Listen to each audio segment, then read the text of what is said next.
Yun, peace. Magandang umaga. Another day, another trip. So, dito tayo sa McDonald's malapit sa SM Molino. Part nga ba ng SM Molino ang Bacoor? So, di ako sure. So, ayan, kasama natin si Russell Westbrook tsaka si Diana. Di ko na sila matulungan magbaba ng mga gamit. Gawa ng, nag-abang pa ako ng parking dito. So, puno yung parking.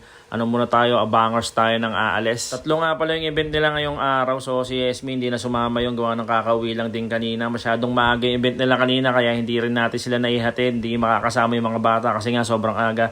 Tapos yung isang event nila sa Pasay, pero ito lang yung kaya natin i-transport. Kaya pag malayo at dikit-dikit yung oras ng event nila, malabo natin makuha yung transportation nun. Ayos lang naman, meron kang 2 hanggang 3 beses sa weekly. Malaking bagay na eh. Laking tulong din nun, pandagdag ng bills, di ba? Kaya ikaw na nanonood dyan, saan man mapadpad tong video namin, baka magustuhan nyo po yung mga gawa namin na backdrop. Any occasion po, dumadali tayo nyan. So, pwede naman kayo mag-message sa akin for inquiry or sa Ribbons Balloon Creation. So, makakachat nyo dun yung misis ko. So, any settings ng okasyon na magaganap sa inyong buhay, mapag-uusapan naman yan for very affordable price. So, ayun, almost done na sila. Matatapos na yung ginagawa nilang backdrop. At ayan na, tapos na nga. At ayan na mga bisita.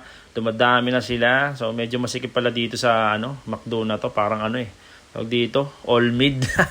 Rectangle yung pahaba eh. So, yun ang pinakamagandang part doon. Nagbigay na ng rush yun.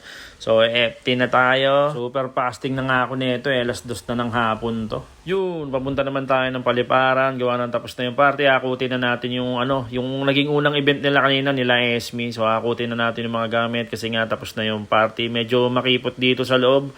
At hindi ko solo yung papasok dito sa loob. Hindi ko alam kung makakabelta yung sasakyan. Kaya nilakad na lang namin. Hindi naman ganun kalayo.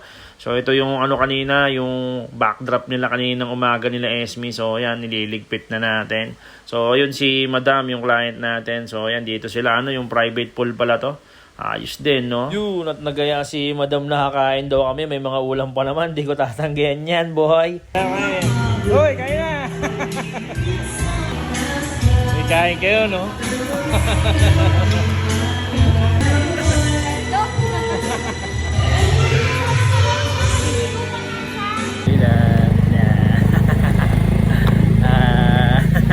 Yun, fast forward. Nakauwi na nga pala tayo kaninang hapon. So, ayan, 7:15 na. Bumili na tayo ng mauulam. So, nag-crave si Esme sa ihaw. So, bumili tayo ng ihaw. Ayan, si Russell Westbrook.